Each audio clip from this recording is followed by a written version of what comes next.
Hello, and welcome to my feedback to your group first hangout. And I just wanted to let you know that I apologize, it's a little bit late, but we had a back and forth with Daniel on having the access to it and stuff. So fortunately, everything is worked out, and I have now viewed and ready to comment on your first one. So let me start by saying that when you think about those hangouts, try to keep in mind the emergency management policy, emergency management studies, and emergency management practice. And the questions in front of you, because you had fabulous discussion and very interesting, and it went in many directions. But in the process, I think there are some things that you haven't really gotten in depth on, and some of them you veered off onto a different topic, which is fine because it's an organic discussion and it was very interesting. But try to get to the targeting the specific areas from the readings and answer the questions, and then follow up with digressive discussion. It's probably going to be a little bit easier because you just sort of went in all the directions. Having said that, I did enjoy your session. So the question number one, you were talking about which one is more challenging as far as a phase in emergency management, and is this specific section we're talking about recovery, short-term restoration of lifelines, or long-term reconstruction. And your group had actually a different take on it than all the other groups, and you talked about how much more difficult to achieve is the restoration of lifelines. And you had some really good arguments to that in your discussion. And of course, when we're talking about the restoration of lifelines and short-term recovery, I think it's very important to keep in mind that the response and short-term recovery are different processes, but they do intersect and they do overlap. And I think that's probably why your discussion went in a variety of different directions, is because you were talking about a lot of different functions in disaster and emergency management. And we are very used to think about the process of emergency management as that disaster management cycle. The cycle being planning and preparedness, response, recovery, and mitigation. And this model has been around for a while, and this model is what emergency managers base their entire management function around the all hazard events. Now, so the interesting thing that came out from your discussion that I was able to anchor to is that, in my view, the models, conceptual models, like emergency management cycle, are very important to drive policy. However, they also put us in this very formulaic thinking sometimes, to where we look at response versus recovery versus mitigation versus planning as totally different, discrete beginning and end processes, and they are not. And so, as Aime would tell you, very often you don't even know where your emergency ends and your disaster begins, and that certainly was the case in Harvey, because you didn't know, you could not tell the exact moment you had a disaster. The disaster was sort of a organic evolving thing, and it takes somebody to eventually call it, and switching from that emergency response mode to disaster response mode, and then that includes the short-term recovery, is often difficult to discern those because they are overlapping. So some of the arguments talking about the restoration of lifelines, and that's that short-term recovery I'm talking about. People have a roof over their head, people are fed, People are given basic medical care and taken to, you know, healthcare facilities. And so providing this basic safety and security for the affected areas, affected populations, and affected infrastructures in the process. And, you know, your arguments were that this is the phase where everybody is busy doing the response. So there are less resources to be had for thinking about short-term recovery for affected populations. And or it's much harder to coordinate or collaborate versus when you move out of a restoration of lifeline. So, you know, you've got electricity, you now have a roof over your head. Now Red Cross moved in and brought those 7,000 warm meals. Now you sort of, when you're past that period and you're totally out of the response phase, the long-term recovery allows you more management ability or capability, because now you can step back and rethink about prioritizing what you need. Now most of the resources now can be had from those mutual aids, you know, whether it's from region, whether it's from state, whether it's from federal, or, you know, if you go with the Daniels framework, you know, going all the way to Italy or, you know, other Western partners. Or other partners that have the capabilities developed. So in that sense, taken from that perspective, long-term recovery would seem to be less challenging. And I think that is the direction that your group took, that there is less challenge in the long term, but at the long term, you've got a more normalized situation where the response doesn't bleed to the short-term recovery. They are so overlapping in those first, you know, still high risk to life situations and the short time frames. So with that, you know, the entire discussion followed on, you know, how we in a long recovery can use this and can use that, and can use the example of Japan resiliency factors on, you know, building certain structures that can withstand hurricanes and all that. And that was all a very interesting discussion for recovery, but it brings us into the realm, a very interesting realm, again, of those phases of emergency management, not really following one after another, but sort of overlapping, because it brings us to mitigation. Mitigation, in my view, starts or should start very shortly within the first phase of life restoration lifelines. Because, and this is sort of more of the answer to the second question, but it is in a time of response and the restoration of lifelines, or what they call short-term recovery, that the most attention is focused on that event. This is where media is involved. This is when the policymakers are involved. This is where public officials are on the pedestal of highlight of all the, you know, photographs. So you look at Harvey in the response and restoration of lifeline space. You see the governor, you see the president coming, you see the city mayor and judge and all the officials and leaders of civic organizations and so on and so forth are all in it.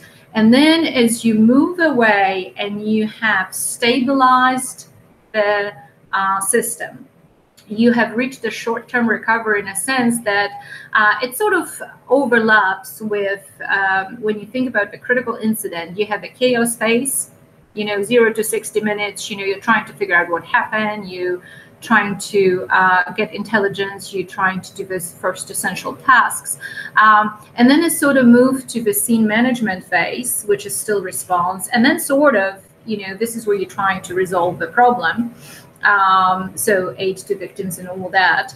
And then the sort of the emergency management moves to executive phases. And so I think that somewhere there, that's where the policies and laws and after action reports and all those things can start happening. And that's where most of the resources are now available. Because, you know, you have, the situation has normalized. But this is also at that time where most of the public interest starts to wane. And all this spontaneous collective response starts dissipating. Because the responders have worked cycles and cycles of 24-hour shifts on end. It's because citizens, were able to help, but now they are moving back to their jobs and their essential life functions for themselves. And you sort of losing that emergence and that rally around those particular issues that caused the public outcry or the public interest or the public empathy. And the longer you moved away from it, as you move away from it, the political will and policy will starts narrowing. And this is where your policy making opportunity starts diminishing. So if you don't start talking about those mitigation issues right there, and you talked about a lot of them, but if it's not the discussion that starts there, then the longer we move away from the restoration of lifelines, the smaller and smaller that window for policy has traditionally been. That's not to say that it isn't, but that it has traditionally been. So I'll propose to you, based on your discussion, that the long-term recovery should be less challenging, because now you can look around and see what you've got. And now you can sort of regroup, and now certain resources can be requested from further away, or, collaboration or coordination is a little bit more facilitated by restoration of lifelines, right? You've got your roads operational, and the planes are now flying because there is no more ash in the air. And this is at that point where recovery sort of falls to the wayside, because the whole question is, it should be less challenging, but is it? Is it happening? Are all those things? So the question is not necessarily, which one should be more challenging, but which one has been more challenging in the past. And I think that's sort of, what we're trying to tease out, is that recovery, traditionally, long-term recovery is looked at this next cycle of emergency management. For traditional emergency management, they are moving into the next event. Like Aime said, there is a Memorial Day flood, and then there is a tax flood, and there is Harvey, and then now we have 4th of July flooding, localized flooding in Houston area. Emergency management moves back to the response mode and stuff like that. Somebody is doing recovery. Who is doing the recovery, and how does it overlap with mitigation? If mitigation is not brought to the forefront, and recovery, both long-term, at the time of the biggest interest around the event, then again, that policy window diminishes. And I will tell you an example. I just had a conversation, and Aime, probably you live it every day, but I just had a conversation with Assistant Sheriff Ed Gonzalez's office, Debbie Schmidt. So Debbie's a first in command support to the Sheriff of Harris County, which is the 3rd largest in the nation. And she was sharing with me, so it's nearly a year from Harvey. We are approaching the anniversary. And she was telling me about all the issues they have around the jail population, where their Harris County Jail Services are still being contracted. They're still being farmed out to mutual aid partners from Louisiana. A lot of court functions are very, very limited. The court was not operational after Harvey. Right now, some of the floors are, managed better than the others. But that court is at a very, very low level of functioning. And really nobody talks about Harris County Jail anymore. And nobody talks about issues that Harris County has with their aging infrastructure, and a lot of engineering problems there. And some things happened during Harvey as well that were, that the situation could have been catastrophical in Harris County Jail. So fortunately, they did not have to make certain decisions about, which facilities or with which functions they're going to try to keep and which ones to try to let go. But this is just an example of how in our collective or policy making or emergency management scope that recovery sort of falls off. And so the question is more of, is the recovery truly a salient function for emergency managers? Has it been? And the argument that's made in literature that you were reading is that it hasn't. And Daniel, thank you very much for bringing out Superstorm Sandy, because Superstorm Sandy was the beginning of a paradigm shift for recovery. This is where the term recovery first started being seen in the media. Not that the phase itself has not existed in emergency management of the last 100 years, you know, here or internationally, but it hasn't been labeled. It hasn't been put on the front. You know, we didn't have National Disaster Recovery Framework that came after Sandy. And now the shift started being towards, you know, looking at that long-term recovery function. And the thing again, the challenge with recovery is it requires a little bit different expertise from planning and preparedness or from response because of different functions that it entails. And then it also plays hand in hand, or should, with mitigation practices. And I think with mitigation, we've moved in Harvey to the moment where we start talking more about that, but we are not talking enough about it. So when Daniel brings out the lessons learned from other countries and how we should integrate technologies and things like that, how we have access to all those solutions that other countries have worked out, I agree with you. But are we doing that?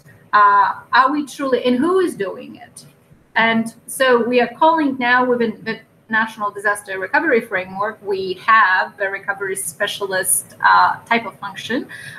Harris County does have a recovery specialist who happens to be our former student. Harris County does have a mitigation specialist, but this is a county which is the third largest in the nation, and you have 254 counties in Texas, most of them emergency management function. A, it's relatively new.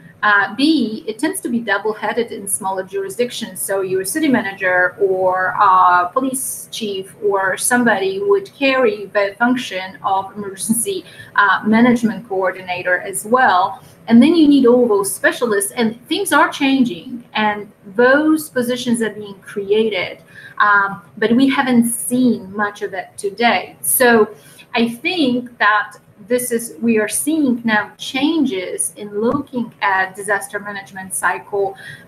First, we just dealt mostly with being reactive or responding. Then in a post 9/11 era, we moved into planning and preparedness and preventing, you know, as much as what we can prevent is mostly, you know, within the security realm.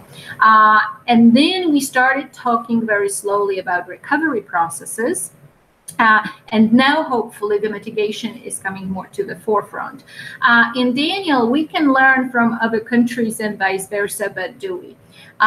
Case in point, and Amy is going to know about that. In 2001, because you mentioned Allison, in 2001, Allison flooded the Texas Medical Center, causing catastrophical impact on healthcare facilities in Houston area and severe malfunctioning of systems. The generators in Texas Medical Center were located, guess where? The generators were located in a basement. Fukushima.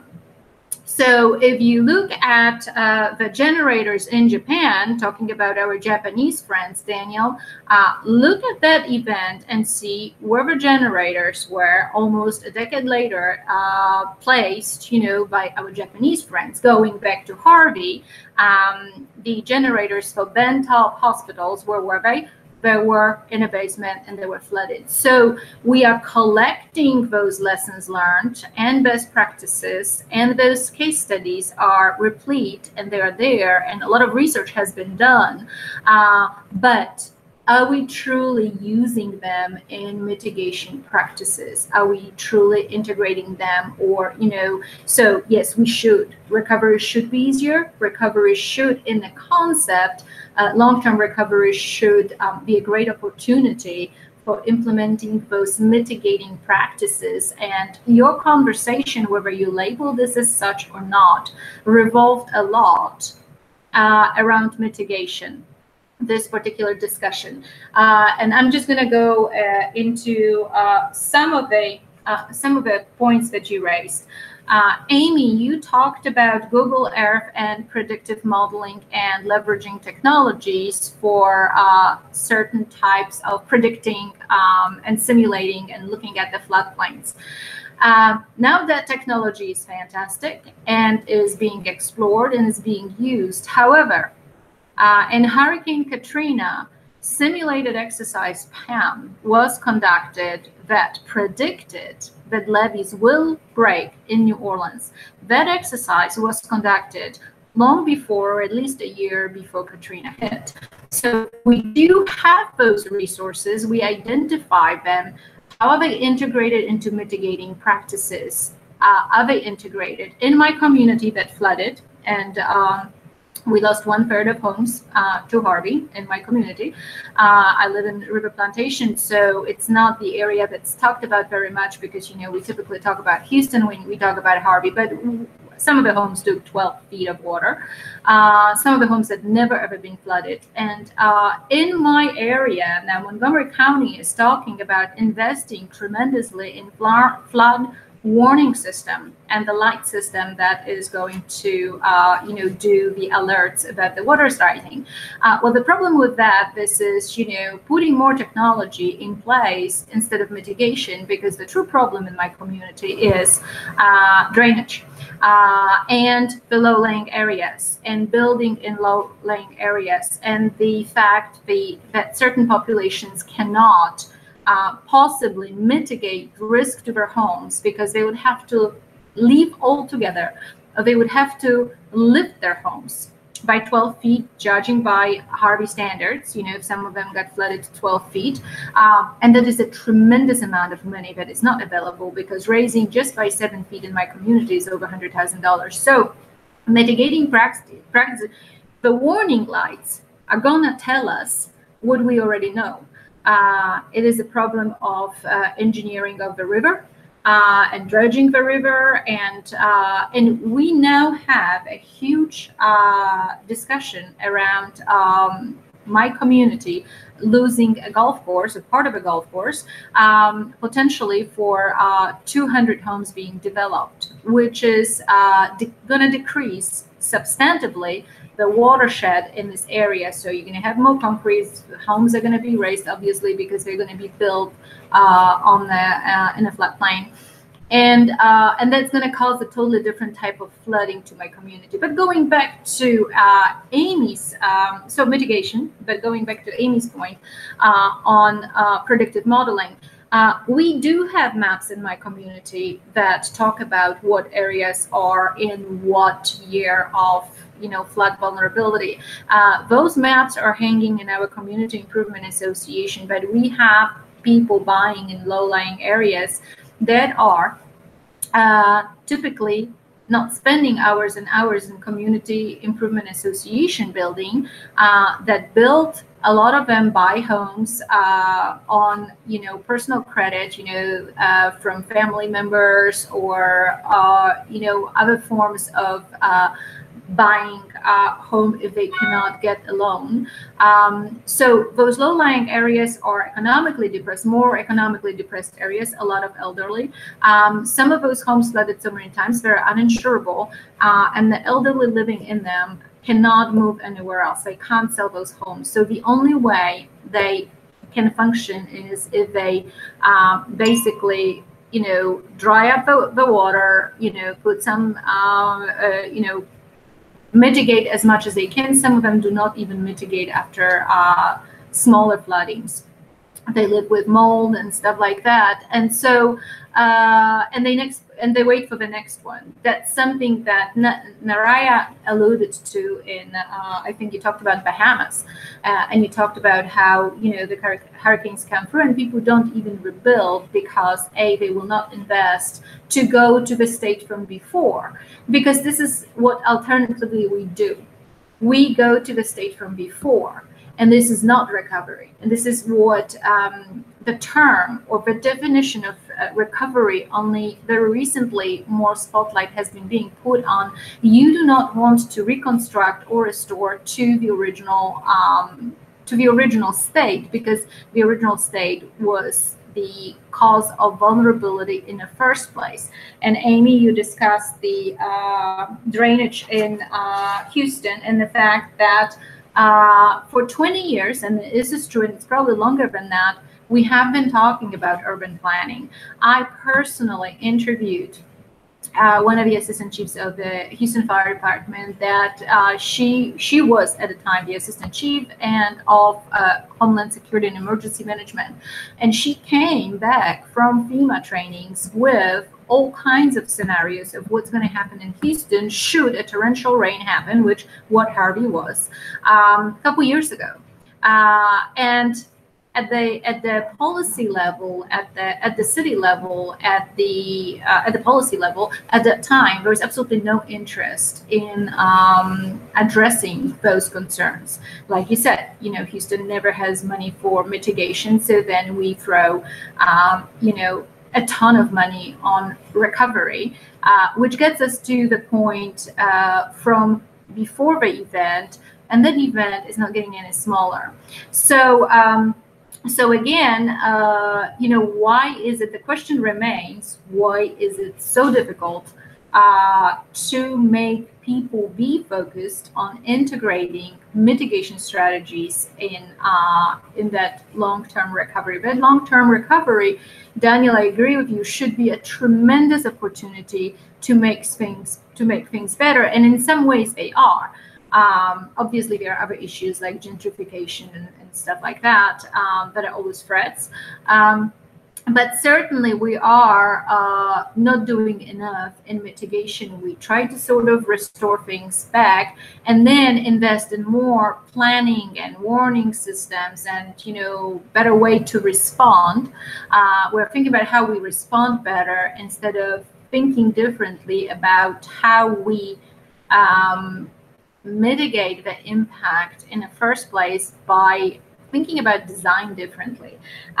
So is toxic adaptation a resilience? That's a question for you, because I consider this toxic adaptation, when you're talking about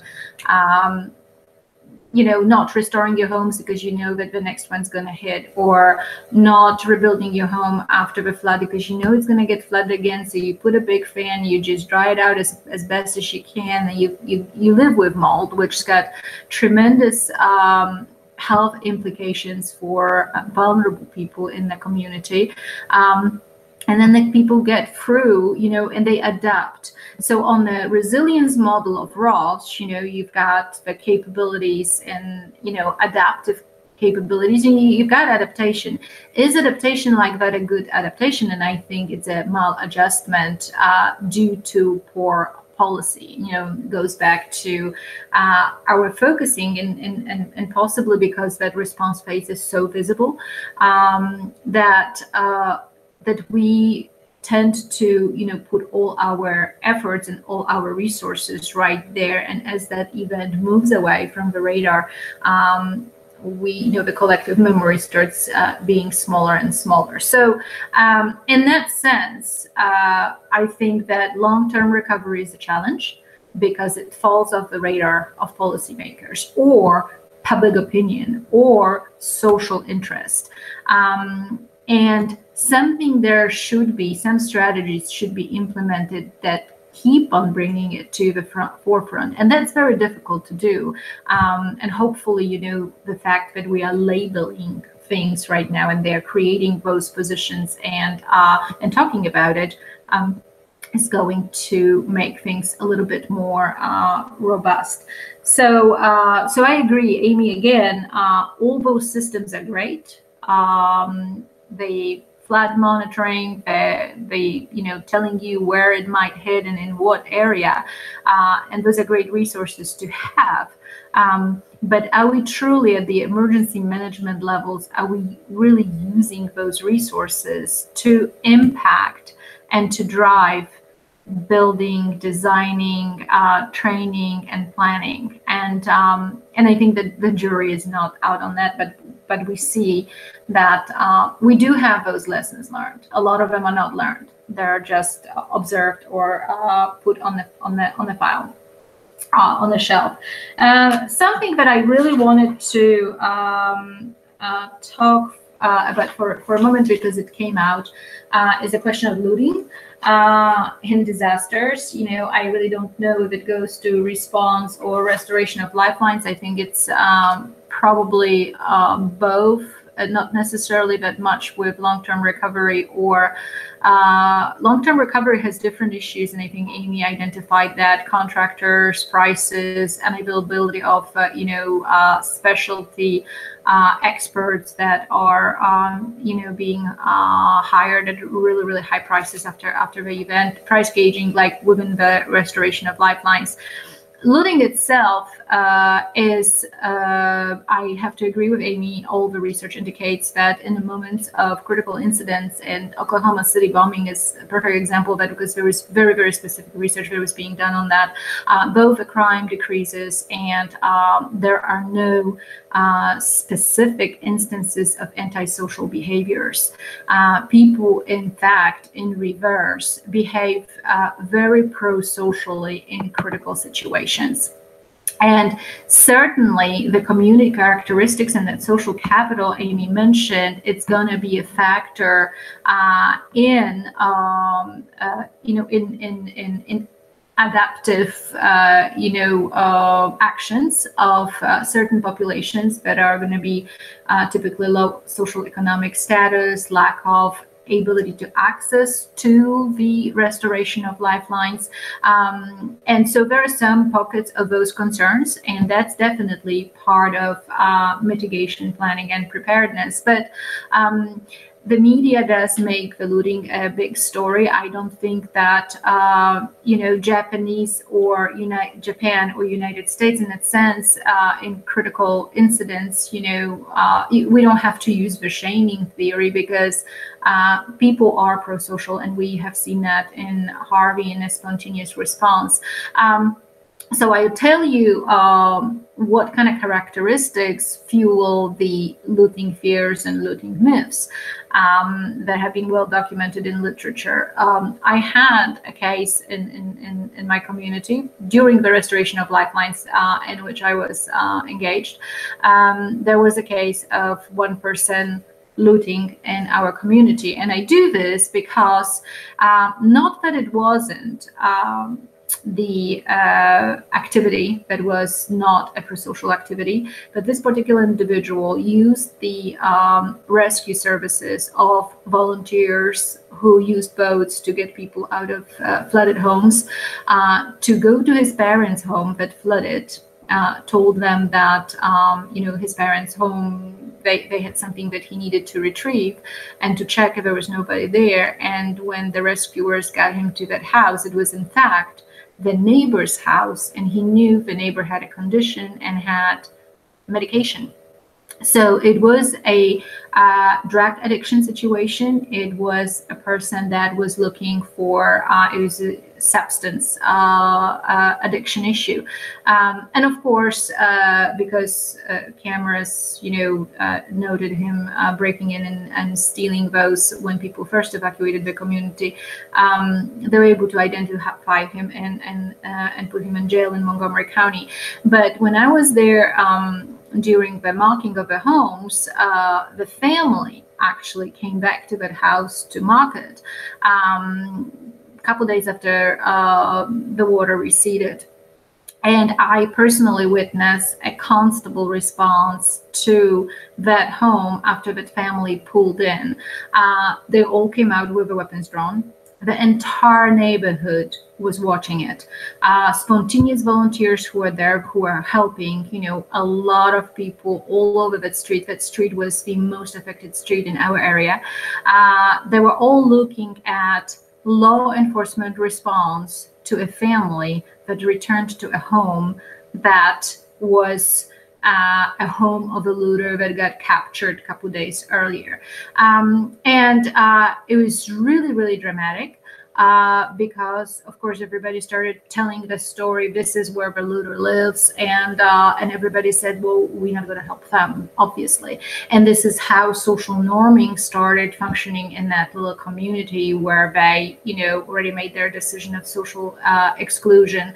However, the response of the constables was absolutely bizarre, but it was then, you know, really blown out of proportion. You know, they, you know, 10 minutes later they left the house and they left, but the victims, who were actually, you know, the parents of the guy that broke into the neighbor's home, were left without the community support. So our communities norm things this way, and you know that you see signs, you know, you loot, we shoot, and stuff like that. But a lot of times we don't see the underlying reasons of, you know, those behaviors, and a lot of it has to do with substance abuse or low economic status, and that goes for, you know, scavenging of debris piles, which, you know, a lot of people that are uneducated or low economic status or haven't been affected by the disaster stroll the areas looking for garbage that's being thrown out because they can reutilize it, not knowing that FEMA needs those heaps of piles of garbage for damage assessments, for reimbursements, and stuff like that. So perhaps, you know, more research needs to be done on the recategorizing looting and different nuanced categories of how people take advantage of certain parts of a disaster. But I wanted to mention that because the fears of looting are disproportionate to the actual looting. And it sort of goes with the whole, you know, theory in criminal justice that, you know, elderly are more afraid of crime, even though they are not as frequently a victim of a crime. But it's a perception and fear that if we talk about looting, we do accentuate, we perpetrate, and of course, then more resources need to be expanded to make people feel safe to evacuate or to go somewhere because they have those fears that the homes are going to be looted. So, so I wanted to, you know, it would be interesting to see brand new research on looting. I haven't seen much of it. You know, it's all proverbial or news stories specifically, but the research that has been published to date on looting and crime post-critical events actually seems to suggest that people are more pro-social than, you know, taking advantage of the situations. You talked a lot about pre-planning. Again, that stems from mitigation, and that stems from proper, you know, identification of what didn't work in a previous disaster. And then certainly you talked a lot about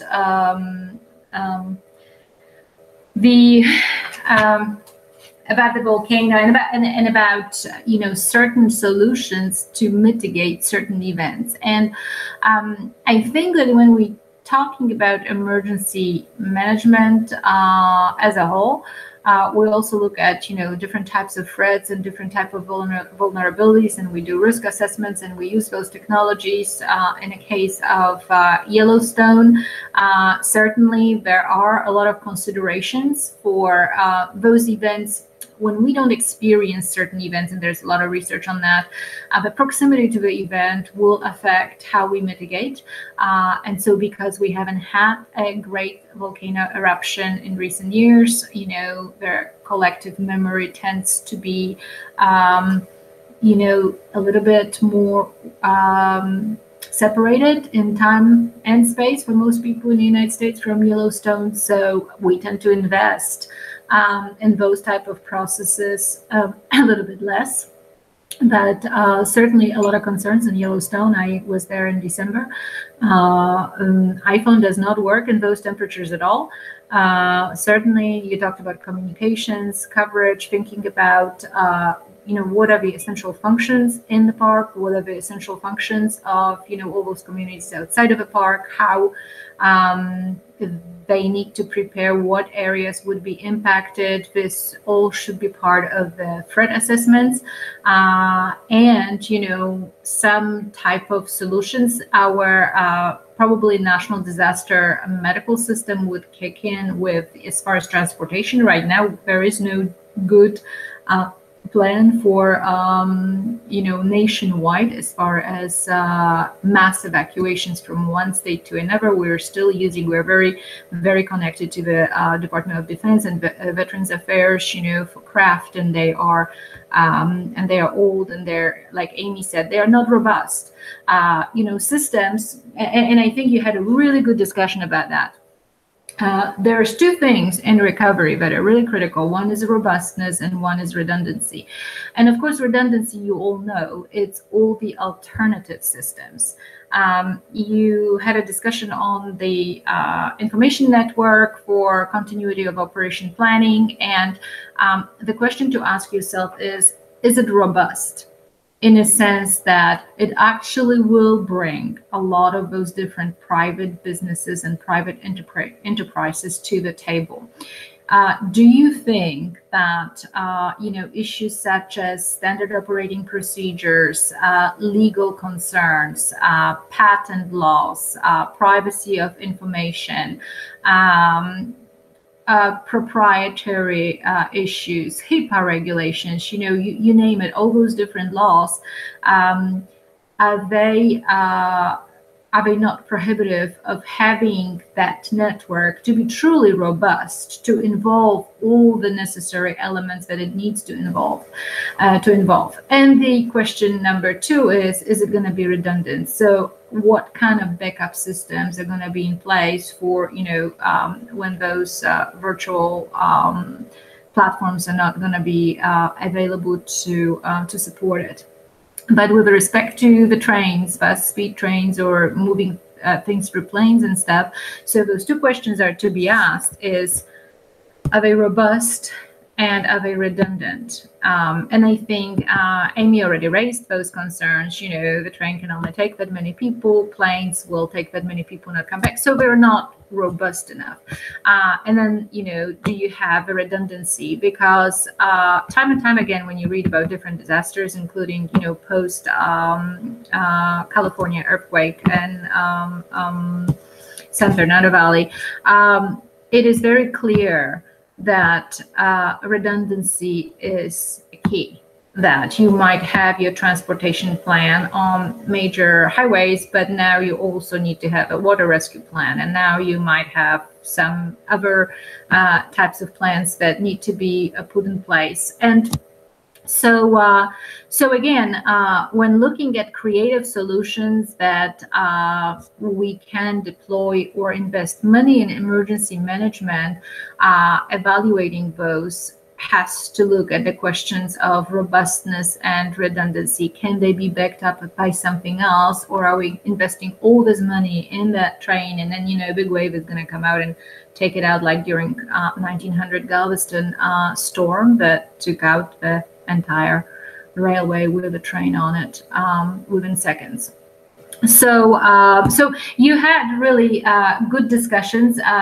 You were something that Daniel and Aime were going back and forth on was this international aid and the ability to get international aid in recovery. Obviously, when we look at emergency management from the Homeland Security perspective, all that we want is self-sustainability, right?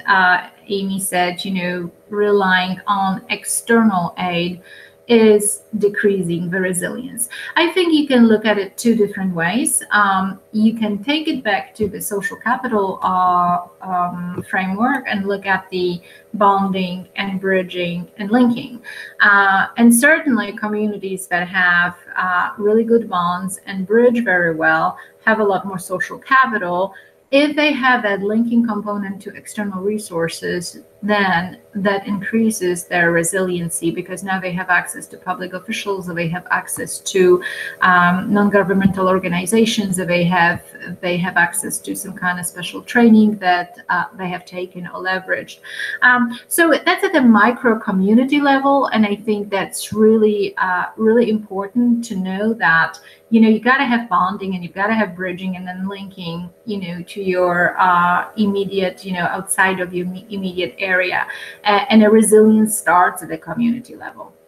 And but when you look at the macro scale as a nation, as a country, certainly you are thinking in terms of linking or bridging to external resources. And a perfect case, and you talked about it in blogs, is the cave rescue, right?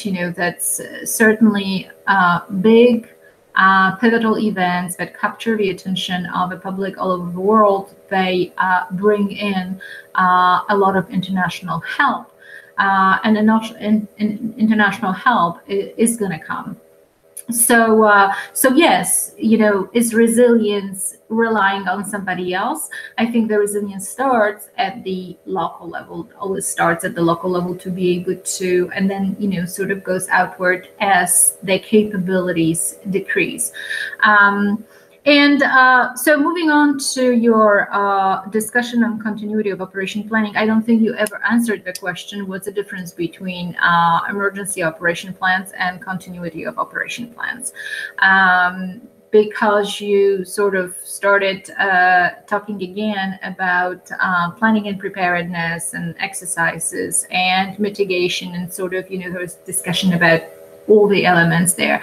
And so one difference that I want you to keep in the forefront, and this is very good example. I'm going to use Aime because she's a police officer, and because she was a first responder, but she was also still working for her agency. So the difference between emergency operation plans and continuity of operation plans, a fundamental one, the way I see in emergency management, is that we will all, or we are all vulnerable as institutions or agencies to different types of threats and hazards, and we are preparing to respond to those. So the response to all threats and hazards, the all hazard approach says there are certain functional areas that are always going to exist in disasters. So there's going to be evacuations from there's always going to be some geographical component to it. There's going to be notifications. There's going to be, saving lives. Potentially, there is going to be a problem of, intelligence. There's going to be a problem of stacking resources. There's going to be a issue of who is in charge and how to manage, and staging areas and all those. So those elements are very common across all range of events we have had historically, and that's why most of the events share a certain common anatomy, and that's why we prepare under that all hazards approach. So that's your ICS, National Incident Management System, and all that that deals with certain standard processes that your agency or institution can adapt to have in that emergency operation plan. Continuity of operation planning is different. Continuity of operation planning looks at who you are and what you do and what you have to prepare for to withstand an adverse event in the capacity of what you do. So it's not necessarily preparing for a response to an event, but how to take your institution through this event, that institution specifically. So in case of, again, university, the first thing to ask yourself is, and I hoped that you're going to come with it as one of the most essential elements, because the question was, which one do you think is the most essential and why? And you were sort of walking around that issue. I think Daniel mentioned the essential mission function, but I wanted you to drill a little bit deeper into that. What is the essential mission of the institution or agency is really, really important to put at the forefront, because if you don't know what your critical mission function is, you might not adopt correct technologies, correct exercises, correct plans for alternative locations or backing up systems and stuff like that. So in that, continuity of operation planning is looking specifically at the needs of a particular agency or institution. And I'm talking about that specifically because there are a lot of corporations or a lot of businesses and consultancy businesses that will say, we'll come and do your continuity of operation plan. And they come in with those standard rubrics and checklists and things like that, and they sort of replicate it for a particular institution. And I think that a lot of times they tend to be not certainly very workable, because they don't take into account the cultural knowledge, the knowledge of the institution, the knowledge of the institution function, the embeddedness of the agency or institution in a community. So for example, for our university, our mission, essential mission function, is education. So what do we do in our continuity of operation planning is we define what do we have to do during an adverse event. We have to plan for housing people on campus or off campus, people that are from out of state, or we have to plan for online delivery versus face-to-face delivery, or we have to plan on making payroll for people that might not be coming to campus, because you need to keep the faculty on the payroll in order to have them next semester.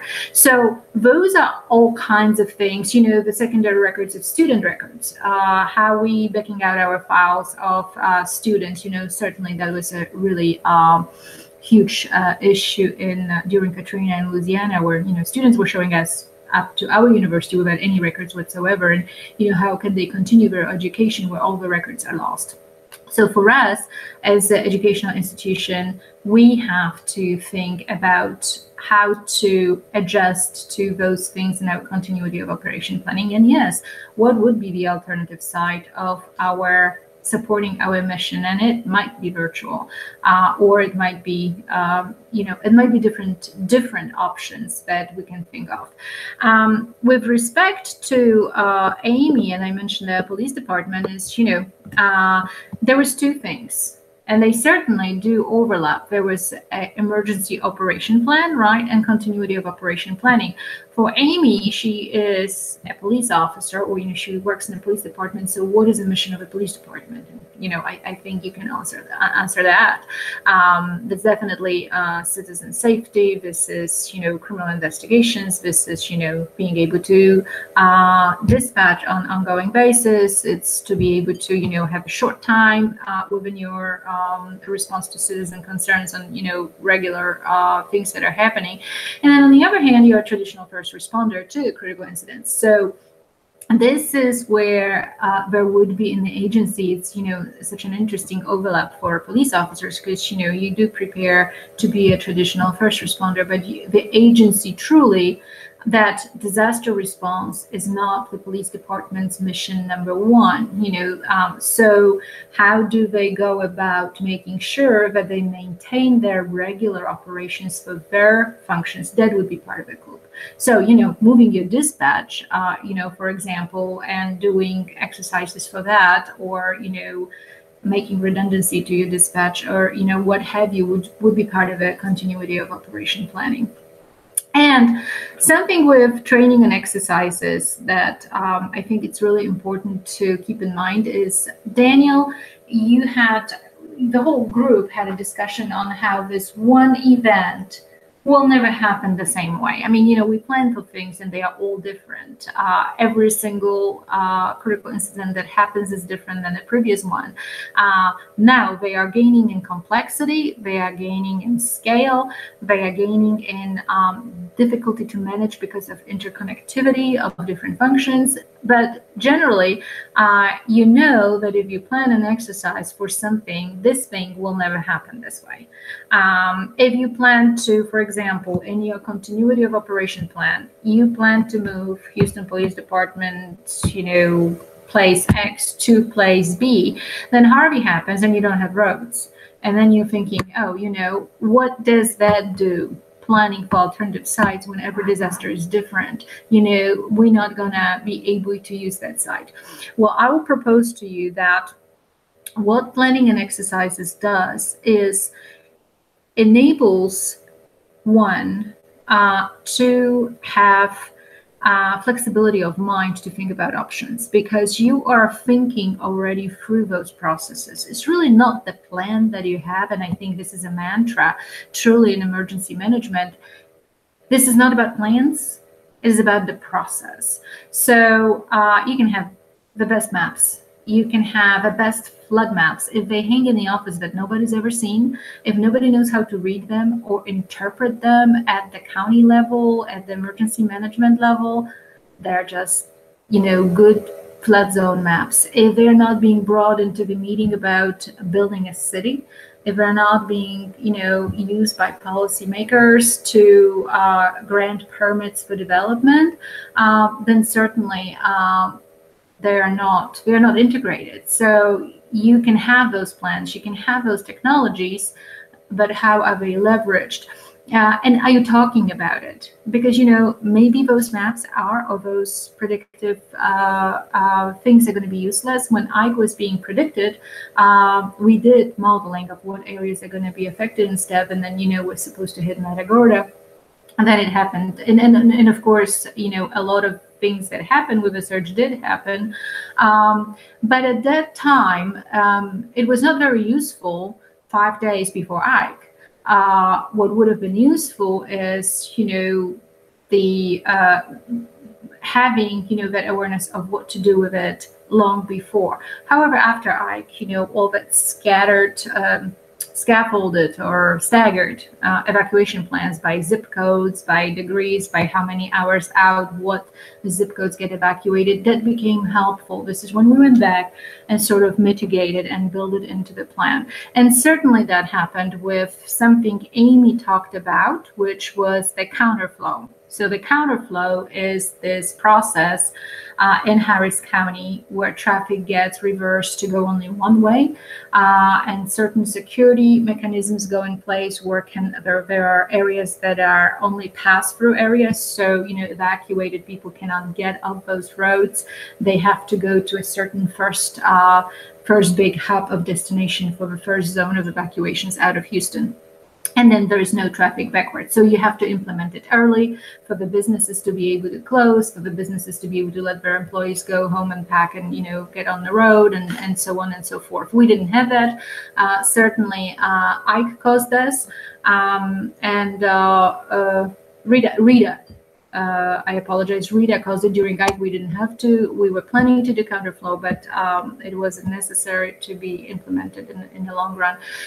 So anyway, going back to planning and exercises and thinking about those processes, we might not use those same practices. We might not use the same location for moving, but when you move a dispatch, there's a lot of things that have to be done about that, right, Aime? I mean, you have to think about all those different things. So the next time when if you do have to move dispatch, the location is going to come to you based on current situational assessment, but the processes you have to go through, you would have already worked it out to some degree, or at least you have more, your cognitive opening for a lot more solutions is available versus if this is the very first time you think about it.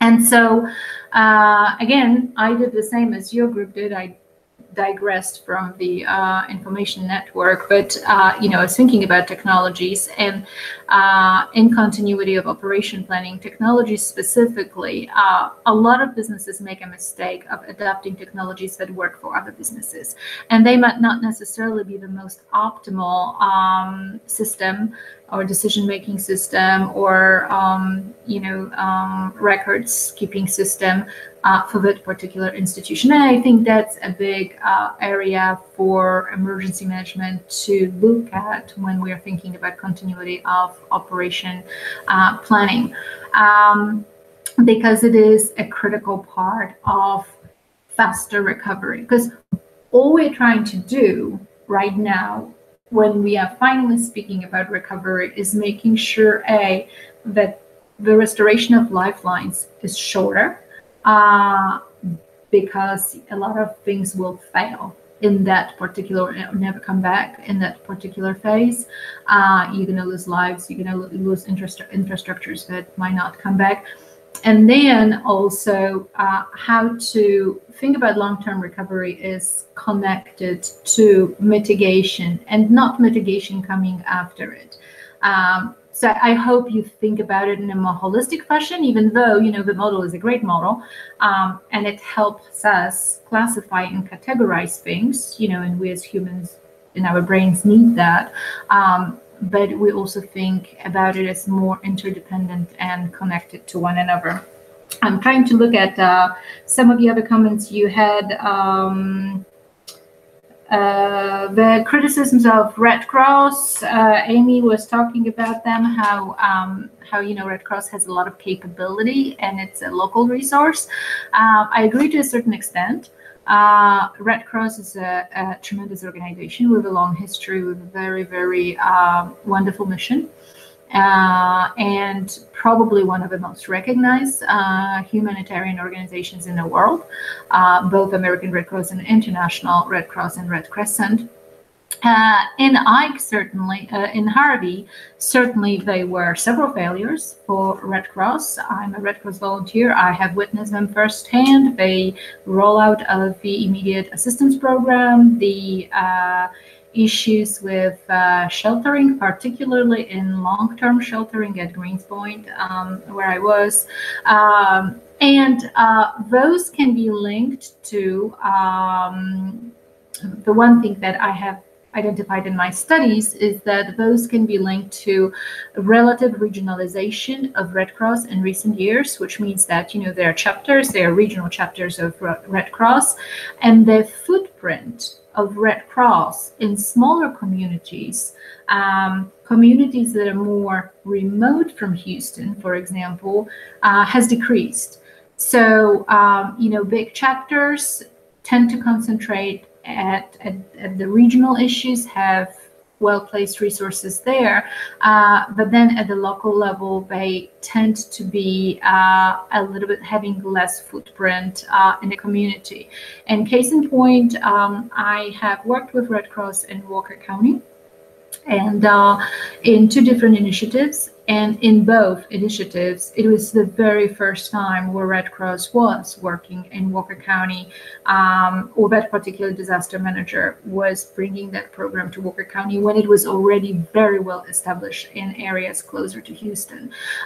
So there are some reasons why Red Cross is not as efficient as it might be or historically has been, because there have been some organizational changes within it. Also, I have seen, for example, that already at the end of September, which you can talk about, the short-term recovery was ongoing, but the response phase was over. And when the response phase is over, the response organizations are pretty much going into the after-action reporting mode. And at that point, there were a lot of people in Houston from other areas, California, Nebraska. Those are the people who are paid for staying at the hotels. I mean, they're not paid, they are volunteers. A lot of them actually are permanent assignments within the Red Cross. And they were still doing operations in Houston when the actual need for the restoration of lifelines was somewhere else. Because obviously what happened during Irma and Maria, and so those people did not know local area. They come from Nebraska, they come from California, and so the drivers with meals and things like that, they were getting lost, or they were not coordinating very well, and there were a lot of volunteers that in local area that were still available for assignment. So management of regionalization of Red Cross, was a huge discussion in their after-action report. Also, the mega shelters and the departure from more traditional faith-based organizations, and Red Cross seemed to have sort of lost in certain communities that close connection, lack of pre-planning. Lack of pre-positioning of resources by the Red Cross. They were operating within 2 or 3 days post-Harvey, but their volunteer connection collapsed. So again, redundant systems and things like that. I mentioned the immediate assistance program that was rolled out. their Spanish interface was done in a way where it was actually it marginalized Hispanic populations in receipt of it immediate assistance because it wasn't technically very well solved. So, you know, in Spanish, the birth dates are in the reverse order and stuff like that. A lot of people were getting denied that actually needed help. Also, it relied very heavily on cell phones use and access to technology, so it marginalized automatically the elderly and particularly the elderly populations, and certainly those are the populations that end up in a lot of them that end up in shelters. So, you know, yes, take that. There are some organizational issues in those non-governmental organizations that that might affect their ability to be well integrated. And that's part, you know, that would be part now of mitigation processes, and hopefully the mitigation specialists from Harris County and, you know, people in those counties work better with the Red Cross to bring them into the community in a blue sky time more through educational programs, through, you know, smoke alarm training and hazard for kids education and stuff like that. Because when they have a presence in the local community, then they're more adaptable in their response and short recovery phase to be able to navigate that environment. So some closing comments. Really good discussion on the points of distribution of food and stuff like that Aime had. Certainly a lot has been done on that for medical response, for CBURN response. You know, we do the prophylaxis, pod activation exercises, you know, in larger cities. And certainly the question now is, you know, smaller jurisdictions and that don't have, in emergency management specifically, don't have as much capability. So again, good discussion for that week. I'm sorry I'm a little bit late with your feedback. I'm looking forward to watching your second session, and I'll see you on the next one.